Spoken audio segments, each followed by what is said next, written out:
I think there's been a few, mate. In the early days, definitely my dad. He fished at a high level, he won a lot round here. So, you know, I think as far as getting into fishing and the basics and learning watercraft, and trying to fine tune my sort of temperament to deal with the big matches, it would be my dad. And after that, definitely Stevie Gardner. I was in such a fortunate position when I was around 16 that Stevie sort of took me under his wing. I was travelling with him. Just learned so much from Stevie. I could never repay him. I could never thank him enough. And you know, when you're in the England team and that, it's one thing travelling with someone that is one of the best at a lot of different tactics, you know, a lot of different ways of fishing, but also, you know, what Stevie taught me from a very young age, you know, things like driving abroad, just little things that people take for granted. You know, the network of friends that Stevie introduced me to, you know, people like Milo, people like Gabba, and the list is endless. Szilard from Hungary, Tamas Walter. You know, these are all people that I met through Stevie, and there's still people that, although Stevie's not in the England setup now, I still use and are great friends with, and you know, they get stuff for me, I get stuff for them, and it's the way it works.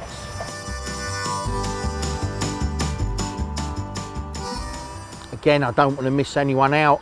I'm not going to go down the commercial route because, you know, there's so many, you know, you could just mention so many of them that are very, very good at that. So because of the way my fishing is with the international, I'm going to go with international anglers. And again, you know, there are so many. If I had to pick 3 people, a team of 3 to fish for me, Steve Gardner number 1, Alan Scott on, and Tamas Walter.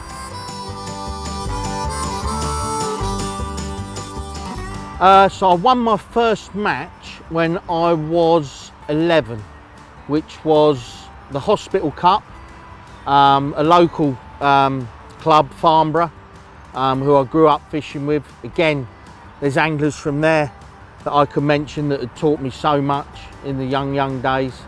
But it was at a lake not too far from Gold Valley called Stillwater. I had £2.9, which was a few little crusions and some roach on a waggler. I was too young to go in the pools. But a funny story, I wanted a new waggler rod. I only had 2 rods at the time, and I wanted a new waggler rod, and literally the week before my dad said, when you win your first adult open, I'll get you the rod that you wanted, and a Normark Norboron was mine the next day.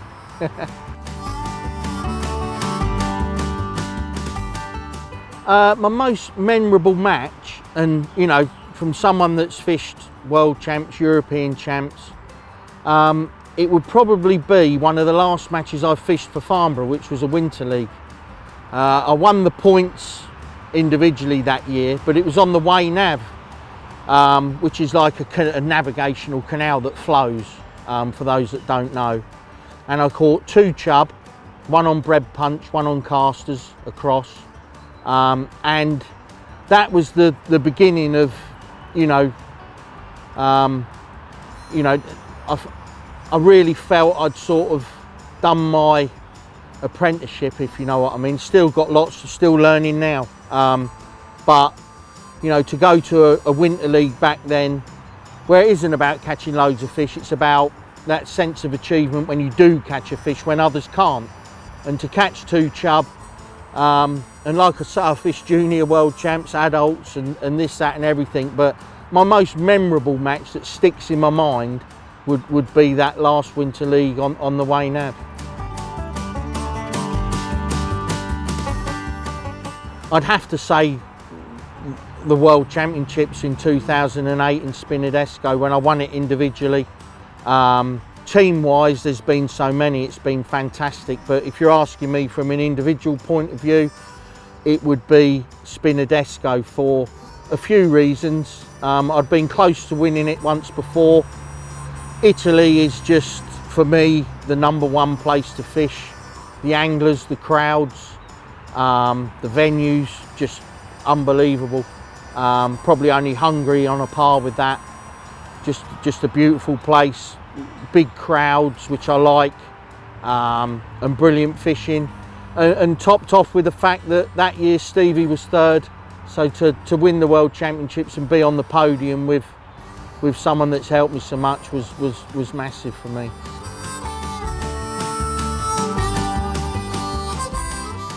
Yeah, definitely the world champs. But you know, coupled with the European champs, like I say, I've been in a position where been involved with teams and that are full of good anglers, and you know, with that you get to win quite a bit. £456 at Willingshurst, which is still the venue record now.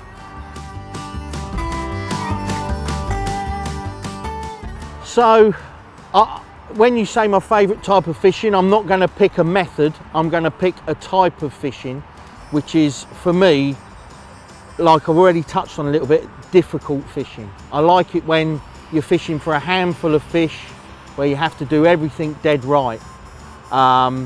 You know, flat float fishing on fast rivers for a handful of fish is you know, just the type of fishing I like to do.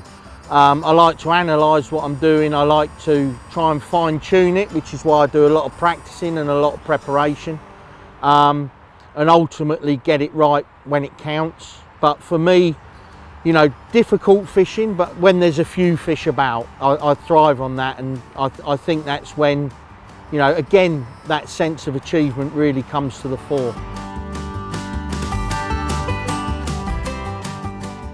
I've got a lot of interests. I like watching snooker, love watching football.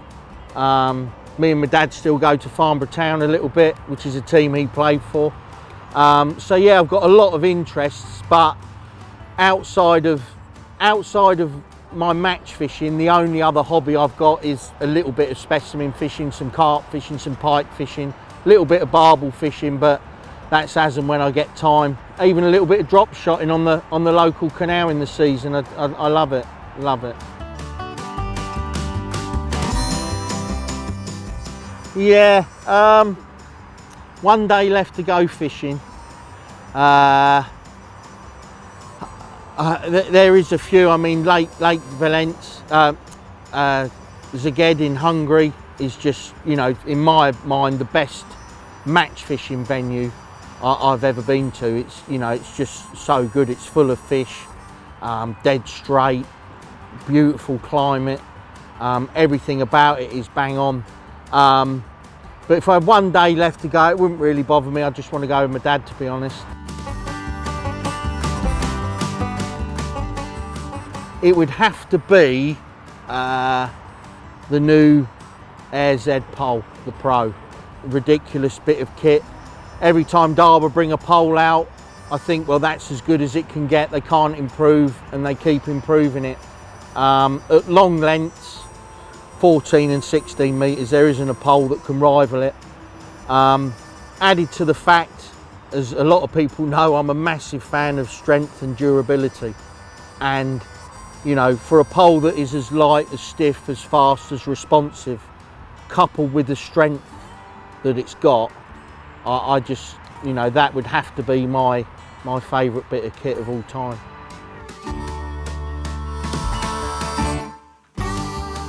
I think I've got a few. If I could go back to when I was younger, I would definitely try and enjoy it more rather than be so serious. I feel like the last 8 to 10 years, maybe 6 to 8 years, I've relaxed a lot more. I've enjoyed my fishing a lot more. And, you know, in the old days, I am still like it, but in the old days, the only thing that mattered was winning. And you know, you get to realise as you get a little bit older that there's a lot more, you know, to going fishing to these beautiful places, enjoying it, getting to know a few other people, you know, and ultimately, if I can, trying to help other people catch some fish. So that would be my, you know, I don't regret anything. If I could change something, I would go back and just try to enjoy the high profile, high pressure events a little bit more. Ooh, yeah, there's been a few. I would have to say Dennis White. I was in a fortunate position when I first got in the team. One of my lifelong ambitions was to fish in the same team as Kevin Ashurst, and I didn't manage that. Kevin was just going out of it as I was coming in. I just liked the way Kevin fished. I liked the way he went about things, you know, the fact that, you know, he's just relaxed and let it flow, so to speak. But I was in a fortunate position, like I say, to fish with Dennis a few times, and a fantastic angler, a nice guy, and one of the biggest characters that I've had the fortune of fishing with.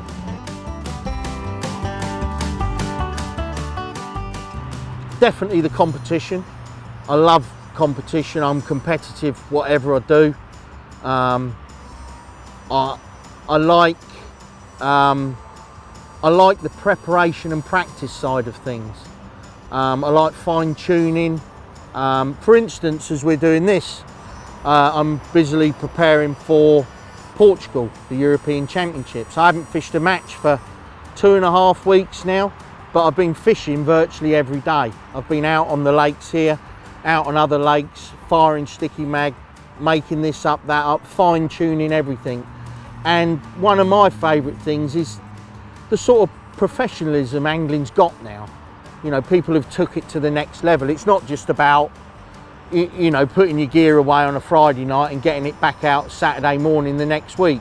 People are taking time, they're preparing their tackle, and a lot of match anglers now have took it to the next level with preparation and practice. And I think the sheer professionalism of angling now is one of my favourite things.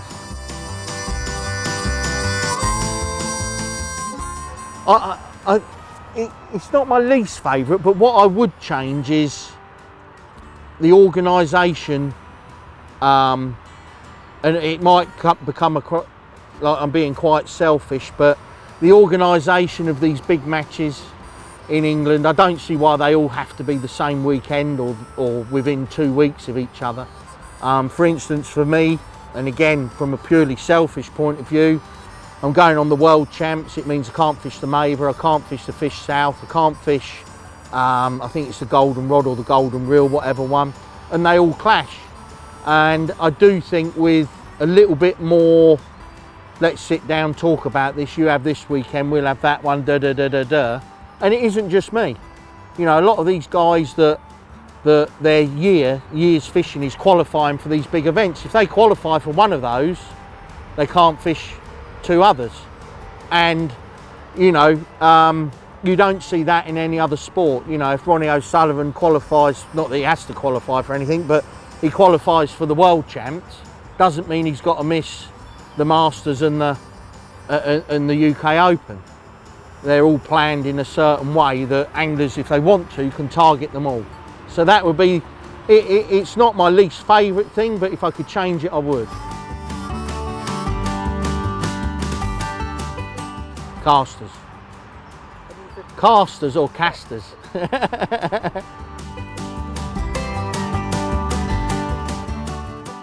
£15 a roach.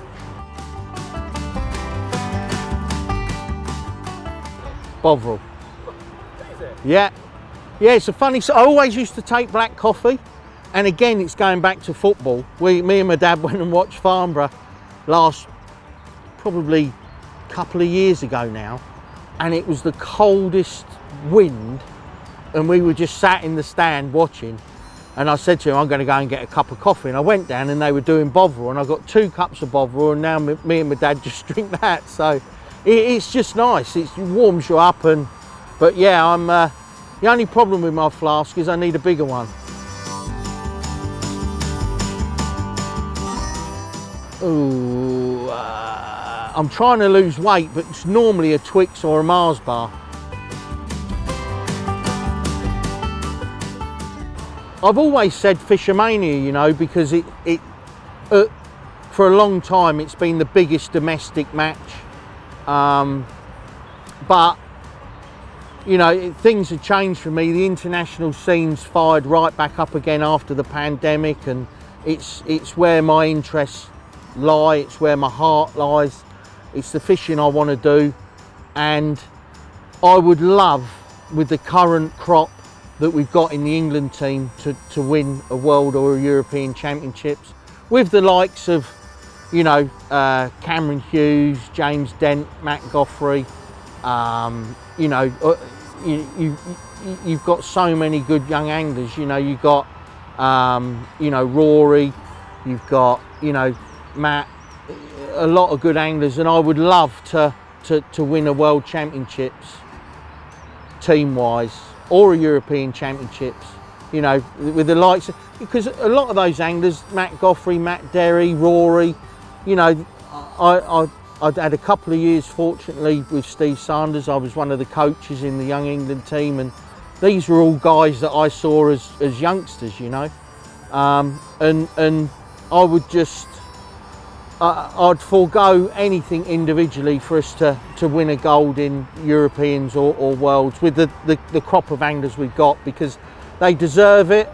And you know, I think international style match fishing's in brilliant hands. I think we've got some brilliant young anglers coming through, and I know how the first World Championships I fished adult wise,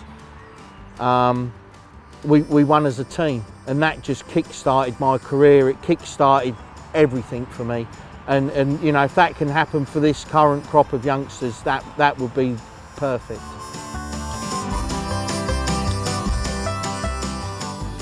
So for the juniors, it would have been 90. So I was 15, about 92, 93. So that was on the River Moselle in Luxembourg. I think I was about 10th or 12th individual. Caught 2 bream the second day and 2 chub the first day, and a few little perch and bits and bobs. The following year I was in the team again. That was in a Vales limousine in France. I think I was 3rd and 4th in my sections. And then obviously going on to the World Champs, 98 in Croatia was my first senior outing in World Championships. I'd been reserving Europeans and I'd fished a couple of friendlies, but that was the first one.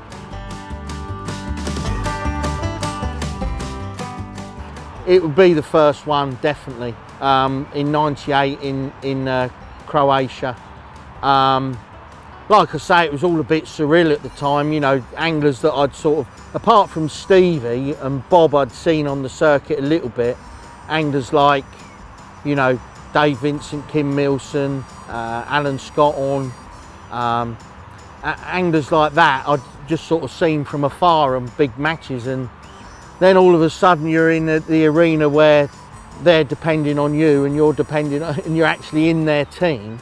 It was all a bit surreal, but it went very well. Like I say, we won it as a team. I did okay myself. I think I had a 3rd and a 5th in, I think, 36 peg sections, so did very well. But again, you know, I'm not the sort of person that's going to say I did very well. The reason I did very well is because I was surrounded by world-class anglers, helping me, pushing me, and you know, it's that's as simple as that.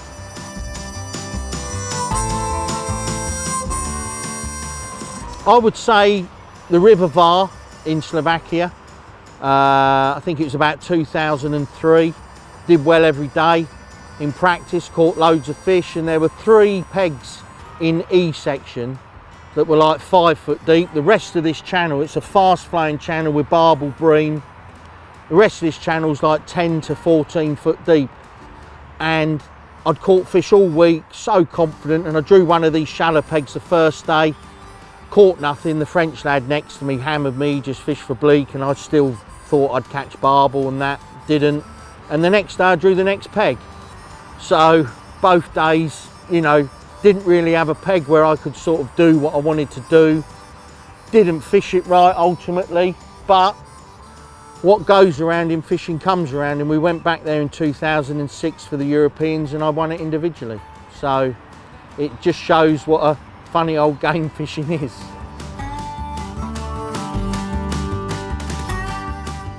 No, I don't think so. I mean, Mark sort of mentioned it last year and I took it upon myself. You know, it's a great honour. The people that know me and that have fished team matches with me know that I'm a very team-minded person. You know, I'm all of the opinion, you know, it's all for one and one for all. And, you know, with the younger lads and that, it's just a privilege, you know, to be named. Nothing will change for me. You know, being the team captain, I just, you know, want to try and help. Like I said in one of the questions earlier, I think I made it quite clear that, you know, it's about getting the current crop established, winning, and, you know, if I can help, you know, the team, and I can help Mark and Darren and that in any way, then, you know, fantastic. But it's definitely one of the biggest sort of honours in my fishing career.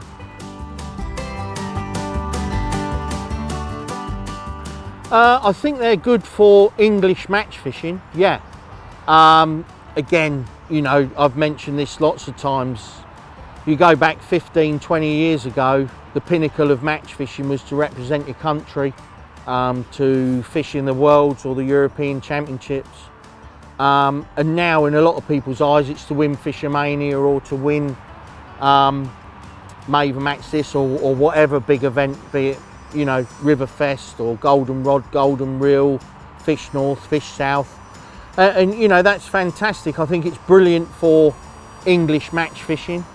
Obviously it takes a lot of the shine away from the England team international fishing, which is a downside. But you know, it is what it is. You know, these big money events for domestic match fishing, I think, are brilliant. I do. Yeah, I mean, obviously, yeah, without a doubt. I mean, you've only got to look at, you know, some of the anglers that just fish commercial, you know, anglers like Andy May. I've already mentioned him in a podcast I did. Fantastic all-round angler, could easily have been the next Alan Scott on. Anglers like Jamie Hughes, you know, you see him on silverfish matches, he's winning, he's catching loads of fish. And that's without mentioning, you know, the Paul Hollands, the Andy Bennetts, the this, the that, the everything. Also, you've got to look at the feeder team. You know, the England feeder team. You've got anglers in there, you know, Lee Kerry, Steve Ringer, you know, the list goes on and on and on. But there's a lot of different avenues you can take in match fishing now, which is sort of taken away from, you know, that's it. That is it. This is it. But now there's a lot of different avenues you can take, and you know, everyone's got a choice to make. But it is a little bit of a shame. But there are some very, very good anglers in the feeder team and the top commercial lads that I think if they went down the international route, don't get me wrong, I don't think it would take a year or two. I think it would take a long time, because there's a lot of different methods, different approaches. You know, you've got like slider fishing, bolognese fishing, sliding bolo fishing, bleak. The list is endless, but they're good enough to adapt, and after time, obviously could have been an asset to the England team.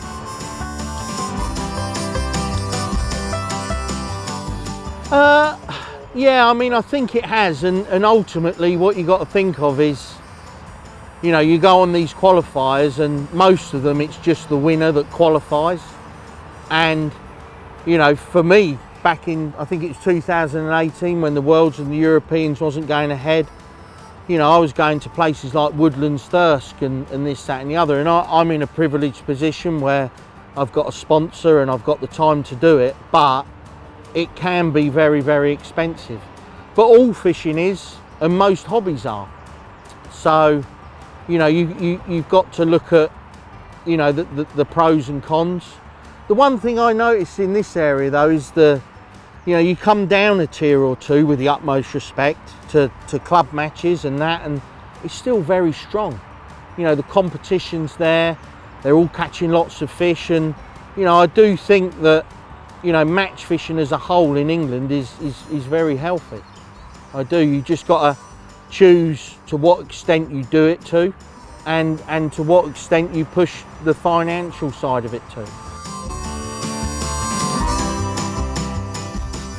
To be honest, mate, I'm keener and as ambitious as I've ever been. Obviously, like I've already stated, with the England team, it'd be fantastic if, you know, if I could be part of the setup to win more European and world team golds. That would be fantastic. And, you know, a lot of my, now the international scene's back up and running, my focus is all on that. A selfish point of view, and I don't like to talk about individual things in international fishing because it is a team event. Personally, away from the team, and people say it doesn't matter, this, that and the other, and it's not necessarily about winning more events for me personally, but the one thing that I take a lot of pride in is my individual ranking. So in the Europeans I'm ranked number 2, and in the Worlds I'm ranked number 2 at the moment, and I would dearly love to be at some point in my career ranked number 1 in both. It's going to be very difficult to do. Ultimately, if it's something that I could achieve, it would mean that I've got my points for the team as well, which is more important. But also you've got anglers like Matt Goffrey, Cameron, anglers like this that are going to be climbing the rankings and doing very well. So, you know, ambitious, still ultra keen. But I think the number 1 ambition is just to keep enjoying it, which I'm enjoying it more than I ever have.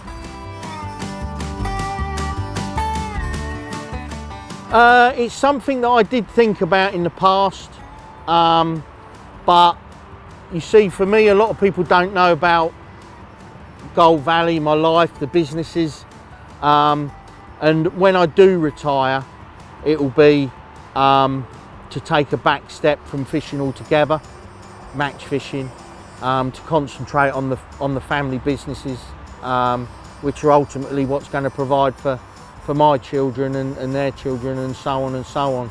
It's something that, do I want to do it now? No, I want to go fishing every day.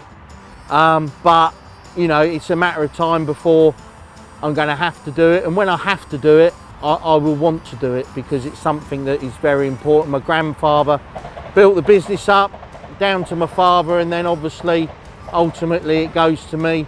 But yeah, that's the plan as and when the time comes.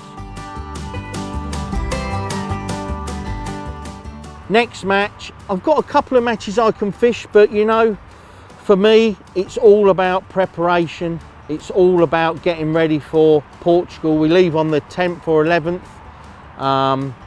couple of weeks, and like I say, I fished a match not so long ago, and I just felt guilty being there. I should be at home, or I should be out practicing for Portugal. That's how much it means to me.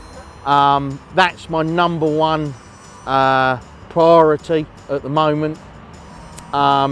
With the utmost respect, I can't get the enthusiasm to fish you know, a 20 or a 25 pegger at the moment.